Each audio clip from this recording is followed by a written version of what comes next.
gracia di mai Dio yona prachudaya. May I ask a question? Yeah. At birth, Mm. I presume there is no duality. Mm. I wonder if basically what we are doing is undoing something which is man-made, which we have created, and then we are undoing it.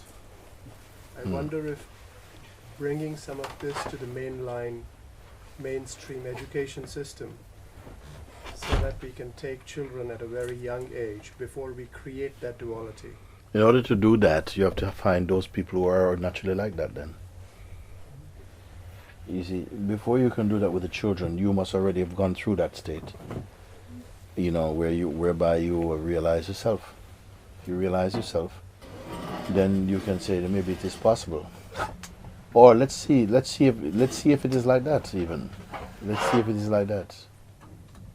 I was wondering if we could bring it somehow to the mainline education, the mainstream education, so that every child has to go through this at the age of 4, 5, 6. Yes, but where would the incentive come from? The incentive would have to come from those, or who would lead it? It would have to be those who somehow, I mean, based on your supposition, no? They would have to be by beings who are themselves awake and who feel inclined or feel like, yes, this is what should be done. If that is the human condition, you see. It's an interesting question, you see, because you would say that, why don't we train the children from their very, very young? Is it really a reality? Because either really the ignorance of man originates with man as a conscious, like that he is an autonomous being. If human beings are really an autonomous being that create even their own state. Human beings create their own state, or I said before, the human being is itself an expression of consciousness. It is not the controller of consciousness. So there's a human being who controls consciousness. They are themselves the outcome of the expression of consciousness somehow. I totally agree with you. The cosmic bit has to be with it. But systematically, we at least have a system of going through. And if we try to do it with everybody, maybe the cosmic bit will be with a few more people. And we need every single more individual that can come into this way of life. And that can then, and there is the famous tipping point. The research shows that once you get to 16%, you get into a snowball effect, and it rolls over. So each realized individual goes out and then the energy affects few people around, and then, so if we can do something at a different stage than starting at the age of 50 or 55 or 60, when you're ready for fertilizing daffodils anyway very soon, it may be but it is a theory. It is purely a theory, and I think the education system, given that it's completely broken anyway, it's not taking us anywhere, and it's taking us in the wrong direction. It needs to be changed into a discovering system, where children can go out and they can discover things, because once they discover something, they remember it for a lifetime. When they are taught, whether it's mathematics or physics, and if somebody wants to dance, then they should be allowed to dance. If somebody wants to sing, they should be allowed to sing. They should not be told, oh, but dancing will not make a living for you, so please come here and learn mathematics or become a doctor or become... It depends. Can I say something? Because very radical things.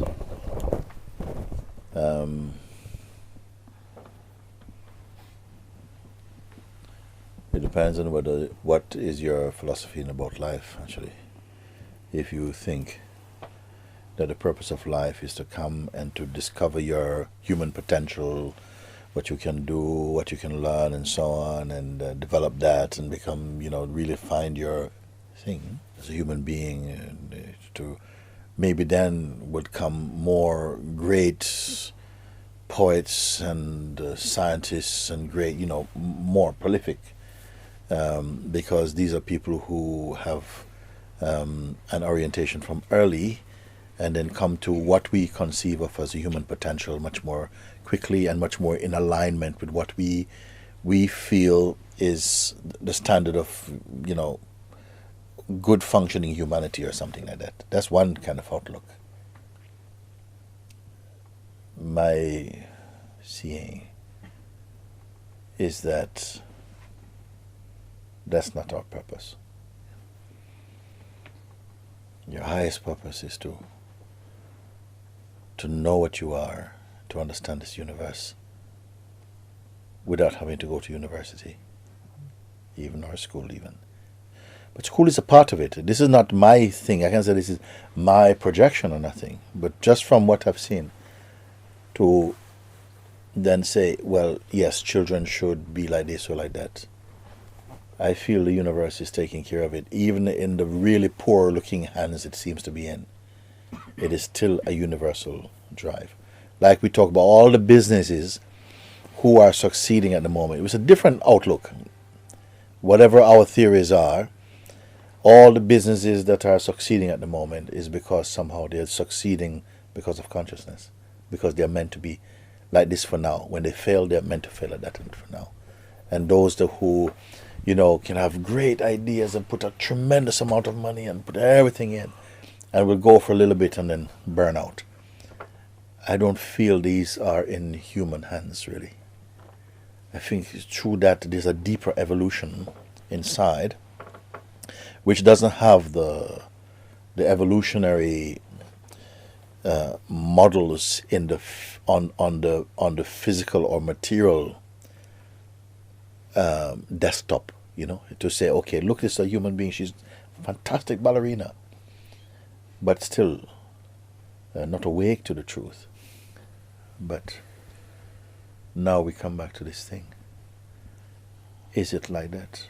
That we have a philosophy, an outlook that, on one hand, human life, the whole human play could be a lot on a higher level of human development and, a great expanding mind and learning so much more about the universe, and there are people dedicated to that model as the standard of education for everyone.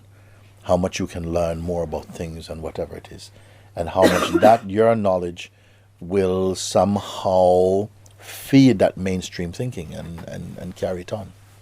But I feel a human being who have studied all these things, who don't know the self. I see no real value from I don't see any real value.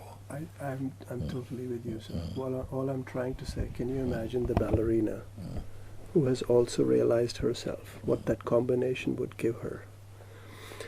It is a lovely model, but it doesn't really work, because the ballerina also becomes so deeply attached to ballet. You see, this is the thing. We have this thing. We're not far from here. We have a spiritual a community, and they attract a lot of people. Yeah, they have this. There are people who have spent a certain amount of time in India. They've been in Pune, and they've developed a certain kind of a synthesis of different teachings. And they say that basically they have this thing where they say they are creating these doors, for opening, to release these awakened beings into the planet and so on. And it seems very attractive and things like this. And they do good things as well too, because they have done a lot of research on recycling things, on really using the resource of the sun for cooking, for light, for agriculture. So many things they're doing. But it's a very mental place, and very contorted about where these beings going to come from, because nobody there is enlightened enough to guide such beings. It's just some kind of pseudo-attractive philosophy that attracts people, but maybe for the wrong reasons, on some level as well too. And I'm sure there are lots and lots of outlook. I say yes, if there's a movement for that, and I feel it, it has to be also energetic for me. Yes. It cannot just be something on paper for me. Yes. I'd meet the people and see if they carry the fragrance of that divinity in them. That's the only way it could really work. Otherwise, it's not going to work. It's just going to be another thing, another bluff, another batch of well-intentioned things, or people who have come together to make this group of let's all the religions get together and talk and so on. We have one group in London, very close to where I live. I went there. They invited me there. It's the most boring place in the world. It's the most boring place in the world. Hello, how are you? And what religion are you? Oh, yeah, it's very good, very good. We had a friend of mine who went to, and I said, oh my God, you just have to escape from this, because again, it's another thing. It gets finances from the government. It has this kind of stuff. But when you're there, it doesn't have the warmth and the strength and the depth to make it something that it just doesn't have it. So it has to be some energetic investment from the consciousness. Consciousness must have sent it, and then somehow you can say, but and if consciousness doesn't allow it, well, it couldn't be. Well, actually, it allows it. It creates it, because it's also an expression maybe that people have to try. To then say that it's not this. You cannot bring the people together and make them work like this. It has to go inside. It has to be something inside. The seeing has to come from inside. Now, I don't give up on that idea that, yes, I mean, if there were some, I don't even want to say movements, I don't even know what to say about that. I find in the world as it is, with its all mixed up, funny, strange, idiosyncratic ways, maybe it's the fertile soil for awakening on some level. The people become so, project so much, they try so, and it's not working. The human thing has never worked. That philosophy that arises in consciousness, that a human being can shape their own way and make a life that works, it has never worked, and can only work when somehow it is aligned with the heart's energy and vibration. It just cannot work. It's never worked, and so on. That's one of the lessons we have to find. That it has to be that you have to become whole.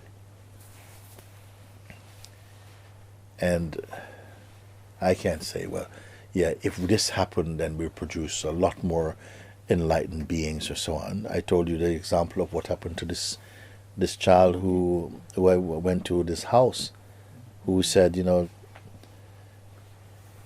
how do I know that I'm not already in heaven and that all of this is a dream? A few years later, he embarrassed. I feel maybe that's his idea, that if in school or somewhere there was a little bit of Advaita consciousness or something like that, maybe he wouldn't be embarrassed.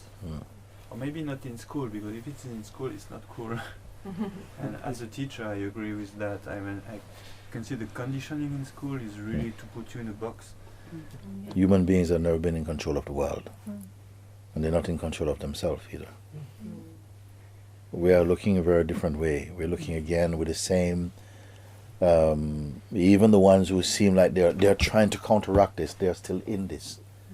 They're still part of the same, they're still in the sea of the mind. They're still in the sea of the mind. It's not like that. It's not like that. It's my good news, actually. It's not like that. The human being is not at it. You have to heighten your seeing. It's if you start to look, take the person out of it. Take the person out of it, and let's go and look at things to do with consciousness and mind. We can start like that. How these things are flowing from the position of like mind, more creative aspect of consciousness, and that also what starts. I mean, are human beings the the top of the food chain in terms of consciousness? I mean, are we the are we the ones who are controlling? Because if we are, then everything is doomed. In fact, it's just not like that. I think somehow the consciousness plays a game with itself, that when it manifests in the instrument of a human being, it plays as autonomy. It just plays as a kind of autonomy, and through that autonomy, it develops a kind of arrogance when it believes I am this. That's part of the theater of consciousness, and it starts to then, almost like through that way, it creates a projection of a life that it creates through its projections, as opposed to some of being in a synchronicity with the cosmic unfolding. The cosmic unfolding is a life that's still there, is there. But through the mind, like the example I gave of going to pick up these things from my mother, and having in my mind that I'm there Sunday, and though the actuality of the seeing would confirm, but this is not Sunday, this is Saturday, but that was override. I override that because the projection was stronger. In the same way, our personal, cultured projection seems to blind us to our cosmic existence. While we have of that drive, because the education and the sense that this is from the place of consciousness. Because for me, you're talking in terms of human beings. Human beings is not really anything big deal for me. It's not really. You lift it up so high, and it's nothing. It's just a mischief maker, basically, functioning of consciousness like this. And by itself, it also doesn't have the answers to itself. Let's look at it from the place of consciousness, that the consciousness is playing like that it has to perpetuate its own duality making. And that the way that it does it is by creating this sense of a sense of autonomy based upon the idea of a person who can do their own thing, who have the idea in the mind that if I can live my own dream, I can make it work. And it's just inbuilt, it can never work. And that it will go to a point until it really just breaks down. It just begins to disintegrate. That projection disintegrates and comes back again into the eyes open up to the cosmic actuality. This is the whole play of the human thing. To think that somehow, that's why I was saying that it's like the characters inside the book trying to decide what is the destiny of the next chapter. It is just a dream in their minds. And that dream in their mind is the dream in the author's mind. And somehow you have to say that the consciousness is the author of the existence you call life. Now, this is not something that people can just some, they through various ways of experiencing and they've contemplated a bit, and they may just catch the fragrance of it and say, hey, there's something that resonates. I can't say what it is, but something here resonates with that. But maybe I just don't understand your words or whatever, they may say like this. But it's very difficult because we were talking about education, the consciousness in the form of a human being, educated in with a certain kind of programming, trying to function outside of that program, they can't. They will say, yeah, I understand. They will put arguments and say, yes, if it was me, I would do it. But they can't step out of their programming, not yet, until they reach a humbleness of heart that can open up the consciousness to a broader expression. They're in a kind of human groove thinking. And they can say, yes, let's try it this way. But as soon as they try another way, they feel like it's not in what they call their heart. They don't have the power to sustain a projection. And this is why somehow I feel it is all perfect. It is all perfect. From that place of looking, why is it perfect? It's not perfect from the human, sort of what I call spiritual fantasy, or political fantasy, which is like, if we all did this, nobody would have to starve, and we would all be sort of like fine. We're never going to be fine, even if that was the case, and there was no person rich, no person poor, nobody was sick, and everybody just got what they want. It would be a miserable world. It would be a miserable world, because you need that friction to grow inside. You see, it's not that and also you'll be lost because if all your projections could come true, you would have no aspirations for truth. We already, even with our retarded way of thinking, still maintain our arrogance. That we're there, man, we're there. We that is something that is a clear demonstration that the human being is completely on one level. The concept that consciousness creates of itself and in the human portrait is a bit of a joke, actually. It is, and I don't mean that in a cynical way only. It is. We are a bit of a joke because we pretend to be far greater than we are. Okay, and if we were, we would not have the need to dominate or to control other beings. You see, actually, we don't really control. We are living in the illusion of control. On the higher level, this is all some divine game somehow that consciousness is playing with itself. This is why when you wake up, you have a sense, but wow, and you can see the idiosyncrasies of the mind. You can see how the dream is made, because you're going to continue living amongst people who are still in the dream mindset and who thinks like this, you see. But what will happen is that to meet a human being whose life is the evidence of truth, as I said before, not that other people necessarily believe in that truth. Truth is not something you actually even believe in fact. Truth is not something you believe in. It only you can discover. Because the truth, as many people use the term truth, is to do with their concept of truth and what suits them at the time or something. Until you discover, you cannot know. Because it cannot be just some holy, sacred cluster of concepts that you maintain. It cannot be that. No human being has been. They will constantly be changing our value system all the time. And truth is not a concept. The truth is the living being. So all these things, I watch you going, and I see that somehow you don't have the power to go with it, actually. This is your good fortune. Because you cannot produce even credible projected concepts. Because, because it hasn't worked for you. How are we going to sell this on to other beings? It's a good thing that we can't. Because there are some people who are far more enthusiastic and have the drive to follow that thing, and a much more cruel projection of the world. And they seem to have more energy than you to do it. You see, what makes that? You say, my God, if you look only on one level, at the level that we are flesh and blood and we are conditioning and we are the people we think we are, and there's them and us and so on, that is a very limited field. There are other layers that we're not seeing. The inner development of a human being is much more important than the outer. Sure. But the outer reflects a little bit the inner. We say things, but we do differently.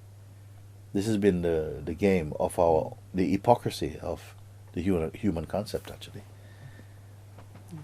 So only I feel, actually, that satsang, or searching for the truth beyond the limited conditioning of what we call a human being, to plunge backwards again into our original self, original being, guided by those who have done it, who is that,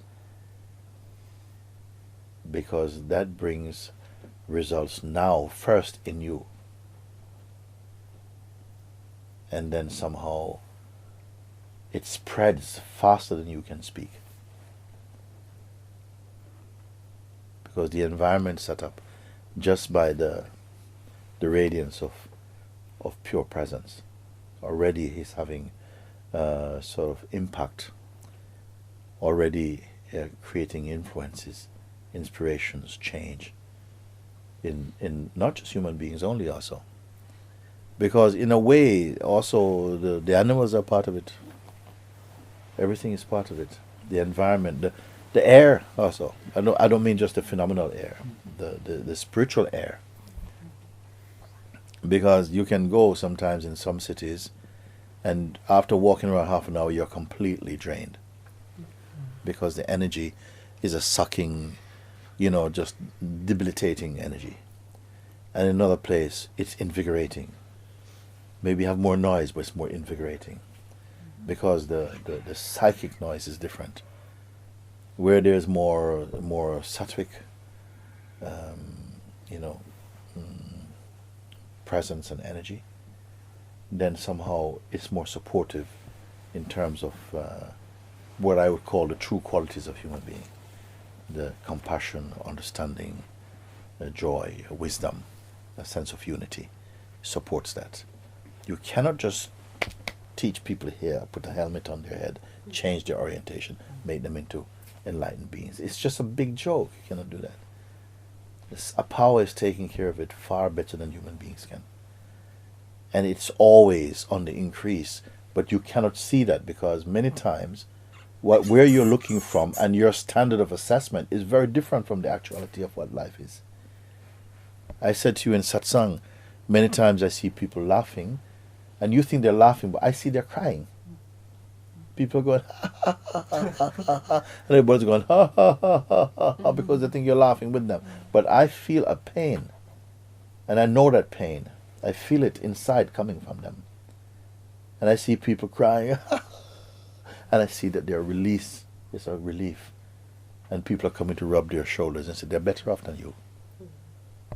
So even energetically, we're not corresponding with life on a truthful level. We don't know. So superficial. I said not long ago there was huge tsunami in certain parts of the world. And long before, the insects start to move, the birds start to move, the monkeys start to go up. All the things, the crabs are walking backwards, going up someplace. Everything is moving except human being. We sit there drinking Coca-Cola and chips and stuff because we are not in tune with the cosmic vibration at all. So much in the head, just in the head. So our intuitive powers are dampened. We're not alive, not intuition. We think that you just talk to each other's heads talking to heads, and exchanging information. This is the world as it is. But the bottom line, the final word, is not with the human being. Thankfully, that your salvation doesn't depend on the next person, what they think about you or not. A deeper power is there. Most people are not aware of it. But the more you become aligned with your own truth, then that invisible presently becomes visible to you. And what is, for the ignorant person, what is visible to them? What is visible to them is invisible to a sage. What is visible to the sage is invisible to the ignorant person.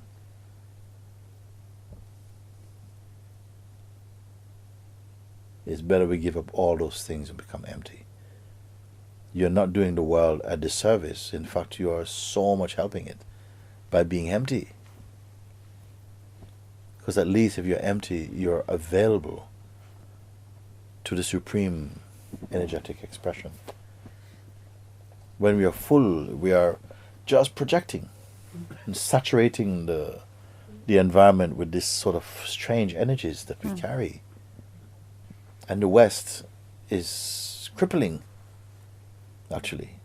We lift ourselves up like, we are the policemen of the world, or, we are the minds of the world or something. But we're in big trouble, actually, in terms from the human point of view. Underneath that trouble is necessary because it will bring us a little bit further on into a state of humility, and the humility will produce a openness. The openness will bring in insight, and these are vast changes in the universe. We're not talking about hundreds by hundreds. You're talking about changes that can affect millions of beings. But Mooji, do you feel the difference between, like you said, East and West, and energetically? It's changing. I mean, slowly. You've been traveling, so there is difference energetically. The culture is different. The focuses are different. There's more space, in a way, for to allow the human beings to be energetically closer, to be more true with themselves. You see, then our ways, which are so sophisticated and so on and so on, and we're so out of touch with genuine human expression. We're becoming more like robots. And this connection with nature. With the disconnection, the expression, the disconnection with nature is like we forget that we are nature also. That there's a broad understanding that takes in even the movement of the animals and the birds. And so there's an understanding that sees the one stream, the one thread going through all sentient expressions. I'm not talking about tribal beliefs and so on, which is still a bit limited and this, no. And also sometimes I remember someone asking me, the people who are really into like the solstice and the ley lines and so on, are they much more close to realizing the truth than say someone in the city in the stock exchange? I said no, they're not. Sometimes more difficult, because someone from the stock exchange has no kind of perhaps no conscious connection with spirituality, but may have the openness to look and to feel a response. Where sometimes people who have very strong spiritual conditioning are very narrow and very tight. It's like if it doesn't smell like what they are used to, they block it. So it's just a question of openness, you see. And this is why, from this point of view, I talk with the children. I say with the children, there's a kind of openness there. And if you can get in early, I used to go to school. I used to be invited to school, Catholic schools and stuff like that. One particularly I was going to from time to time and do workshops with children. My workshops was just really telling stories, because I used to tell stories and stuff. And spiritual stories that impart to them an understanding that they could enjoy through listening to them, and so like in a story of Zum Zum and all of these things. We shared with them, and they are completely riveted in the listening, and after they are participating and so on. There's something you cannot remove from children altogether. There's something in them. Even the street one, if you get them in the right tune, if you don't try and come only from where you're coming from, if you're not tight in your cultural mind and you are open enough, you can meet them. There's a place behind the facade, because it's all facade. I'm not talking even the limited attention span. It's just like a kind of drug, a kind of psychic drug, a kind of culturing. And this very fast information passages and so on creates that. But it hasn't damaged the core of the human spirit. It hasn't damaged it. It's just created huge lines of distortions in the sort of mental and emotional energies. But in the core, no, they're not damaged. And this is why this is again great news for us. No matter however damaged you may think you are, it is only in the realm of the personality and the mindset. And these can change so powerfully. And sometimes that's where the Buddha is going to come from. From somebody who has gone through tremendous strains and so on, but who is resilient and who has the clarity of mind to see. And we don't know what is the best environment for growth, depending on what region of growth you're talking. If you're talking about a growth that looks nice in our eyes, that people look more smart, much more cooperative, much more, everybody is taking care of that. That's one level and standard of conditioned expectations of what growth is. On another level, you might need a much dirtier place to grow more inside. You understand? We have a lot of people who, in Brixton where I'm living, and at a certain time we were very much, so much prejudice against Brixton, because always some trouble coming from there. That's where the revolts are. The people said, no, enough, we're going to fight with the police and so on. No? So then some of the other ones said, no, we're leaving, and we go to places like Milton Keynes and whatever, and it's more safe. And then you find that after a couple of years, they're coming back to Brixton every Saturday, because there's no life there where they go. They go to lovely garden and stuff, the neighbor, hello, darling. And there's no life. But they chose that because they had an idea that, but this is a better life. I'm looking for a better life for my children which turns out to be a boring life out there. You know, everybody's pulling their curtains close. You know. Like, what life is that? You see?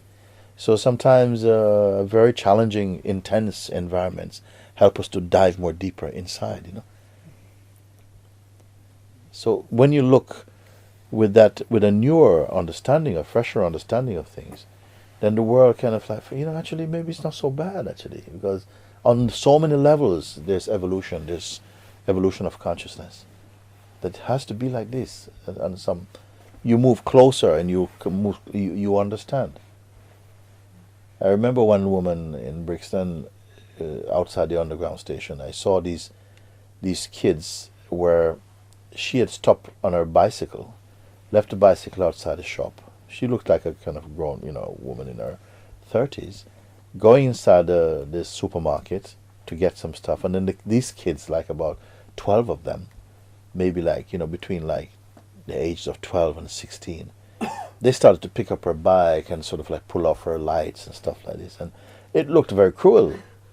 And she came out, "Oh, what you doing?" And after a while, at first, the initial reaction is, you know, why are they picking on this woman? She's just innocent. That's your mind, say this. But as you stay a little bit, observe a little bit, because I'm always usually the first one to go into things and just say, hey, enough of this or something. But just watching, and you see that energetically, something in her is calling this attention, is calling this trouble. But if you look on the surface, you know, with your, you know, magazine mind, you don't see that. You think, oh, it is such a painful world, it's so cruel, an innocent girl. And you say, well, you don't know if it's innocent. What is the innocence you see? Sometimes energetically, we are pulling certain forces towards us, and they have, because sometimes you don't see by yourself. It's the consciousness as to create a living scenario of what's going inside your mind and act it out, because that's the way in which then you can, so that's what's happening. You know, somebody beats you up or something, then it's much more effective than you studying how to get out of something for 3 years. One good beating, boom, boom, 2 minutes, a mugging, and that that quality is gone. You wouldn't choose it beforehand. You see? This widening of understanding of consciousness gives you great rest and reassurance and trust in life also.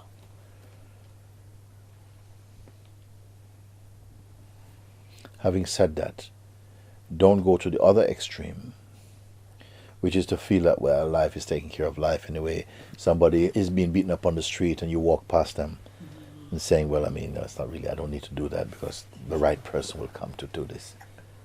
You see, this is the discernment, and it takes not just a kind of an awareness, but it takes a love.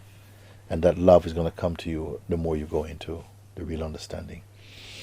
Because you'll be unable to walk past someone and just disregard their suffering. Because you see them like your sister. This is your mother. This could be your mother. This could be your cousin. This could be your daughter. This could be your son. This could be your father. This could be your best friend. And nobody's there for them except you. You're just not able to take it out of your mind. Immediately this compassion rises inside you.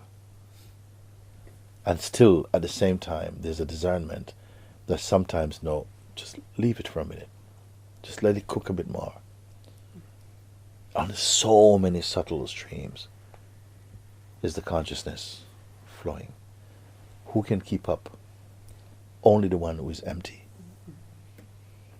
Only the one who is empty. The one who is full has already got projections.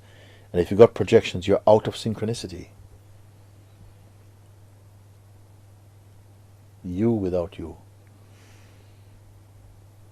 Something is moving. And this is the life that I'm calling, inviting you to open up a little bit. Don't just learn the words of it. Just start to feel the vibration. I tell you, rather than teaching you from the highest scriptures, I rather just align you with your correct vibration. This is something I really want to share. Rather than teaching you word for word, which is not natural, get you in synchronicity with the cosmic vibration. And everything I'm saying with words, you'll understand intuitively. This is what and it's another great news, because otherwise you can't follow. I told a story. A master goes out with 4 of his close students, no? And they arrive at the bottom of a hill, steep hill. The master says, we're going up this hill, pay attention to my every step. And he starts to walk, and they're walking behind him. And every stone he puts his foot on, they put their foot on the stone, and they're walking, imitating. Halfway up, one of them just started to move by himself, taking his own stone, moving along. Okay, the others became very upset with him. They said, look at him, you know, how arrogant. The master said, follow my steps, and he's going off on his own like this. And they are getting all upset with him. Look, who does he think he is? You know, I should tell the master, no, don't, it's not you. And they're arguing like this. Then they got to the top, and the master stopped, and they're there, and he says, well done, you know. Well done. But one of them said, I couldn't contain. He says, sir, can I say something? Yeah, what is it? He says, I'm afraid that, you know, this him, he was following for a while, and then he just started to do his own thing, and it was just disgusting for me. I couldn't, because you asked us to follow you. And he turned, he says, yes, I know. He says, let's go back down. Let's go back down 20 meters. You go back down 20 meters and show me my steps. I'll watch you. And none of them could do it. He said, this one followed me. But how? He said, because he walked and he imitated me for a while until he found my understanding.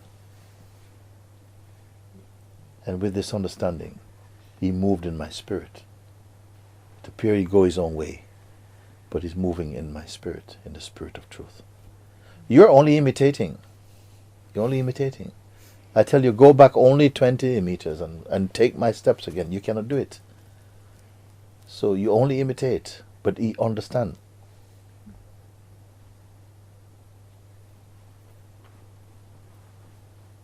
Imitation is okay up to a point, but understanding is vital. Understanding makes you free. You can go in any direction, and you're still in the truth. The one who imitates can't do that. 1, 2, 3, 4, 5, 6. Repeat. 1, 2. No, you made wrong. Okay, sorry. 1. No, you made wrong. They can't do it because it never sink in. It didn't become intuitive. It didn't become truly understood. You see. So this must stop being just imitating. It has to be that somehow you go into synchronicity. You must understand also energetically. And the only way you can understand energetically, because you cannot repeat and duplicate anything energetically. It's always free, it's always fresh, and it's always true, because it comes from the intuitive emptiness. You see.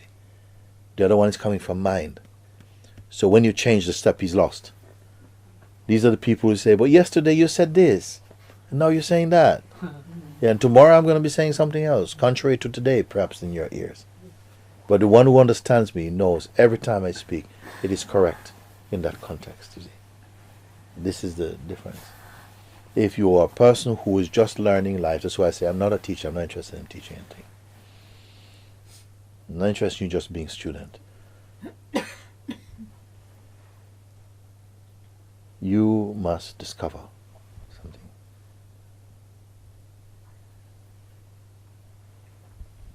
This is why, rather than teach you, okay, when you do this, this is what you should do. No, I said, no. Remember, just remember and be the awareness. What does it mean to be the awareness? Did you start to be the awareness? No, not be, but remain as the awareness. Yeah. something begins to grasp and understand intuitively what it is. This is the higher way. Not just imitating. Be in the spirit of the truth. And then any words you speak is in alignment with that spirit.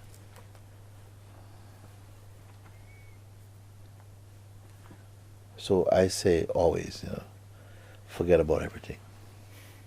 Forget about it. People getting more tight, like putting a cork inside the bottle until it starts to squeak. So throw it away. Throw it away. Throw it away. It's no use to you. I want you to be free range. Be completely open. Find that emptiness. Don't try and rehearse your lines. Don't rehearse any lines. I don't want anybody rehearsing any line. I want you to be in the spirit of being. And speak from the spirit of being. That is fresh. Then you will also surprise yourself, because you will speak words you never spoke before some time. You will also listen to yourself speaking and say, that is good. You see, because it comes in some fresh way. Then leave God to care for the world.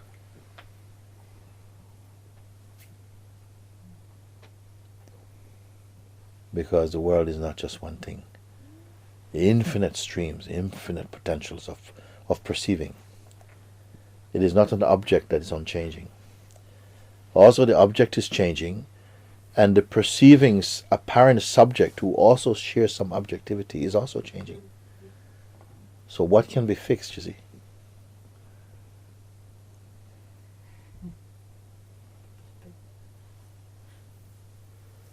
I like to feel someone when they are empty. So off with your head. Speak without your head. Something deep inside knows this. The mind feels, oh, what cruel words, but the heart knows, what love.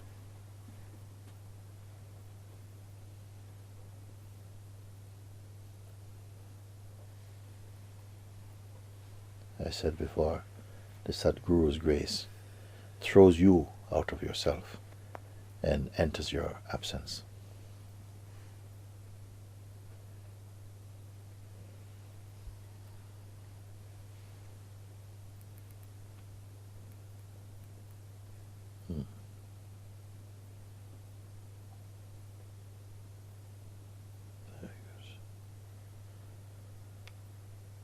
No one can help the world, so to speak, if you don't have peace inside your heart. If you don't have love. And I don't mean just affectionate love, wise love, broad eyes that can see from several perspectives simultaneously also. You see, everything else seems to have a flaw. Something's a flaw, something there. Then the world can sometimes change in such tremendous ways, not 10 by 10s, but hundreds and thousands by hundreds and thousands can happen, because you are in synchronicity with a grand wave, not just with little things. Also little things also. But no one can comprehend, the mind of the Supreme. Nobody can do it. The mind, as I said before, tries its best to imitate the self. The self must discern the difference. Like that.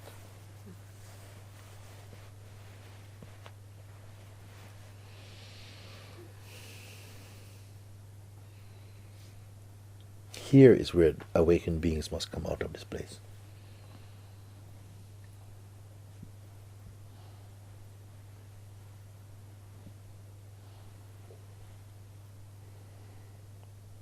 Cannot be a dream center.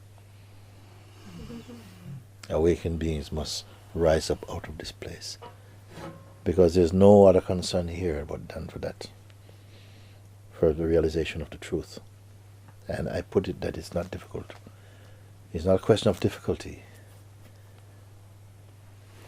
You see.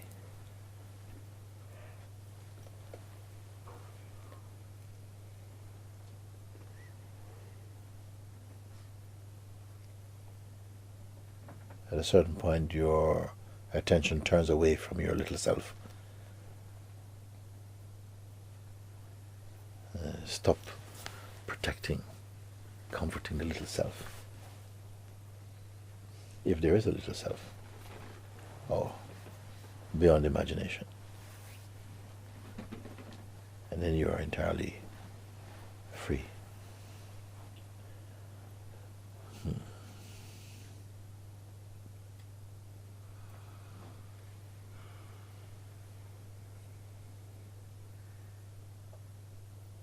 You see, when we speak about these things, when I have the chance to really share these things with you, and I feel that I know on some level that it must somehow be entering into the mainstream of the consciousness, my soul just, every cell of my being is singing with joy.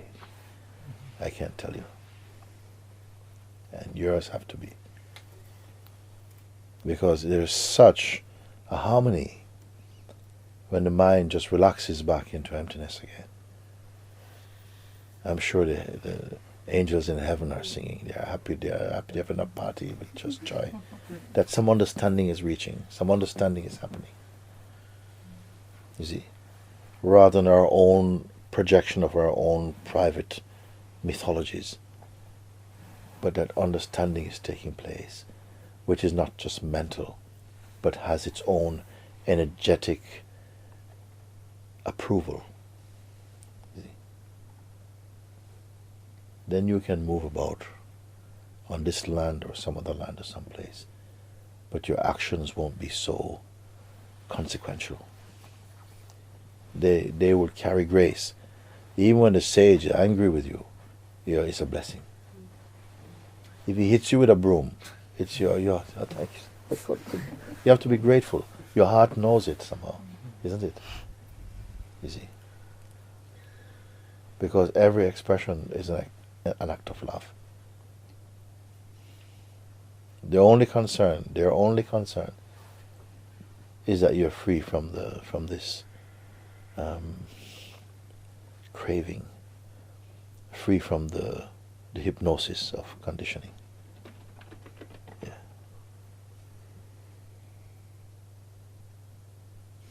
And one awakened being is equal to thousands of ignorant people.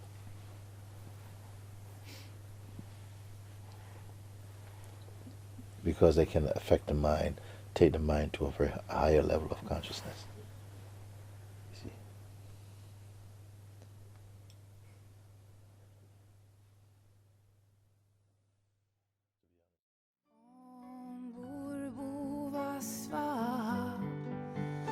Tatsavitur vareniam Vargo devasya dimai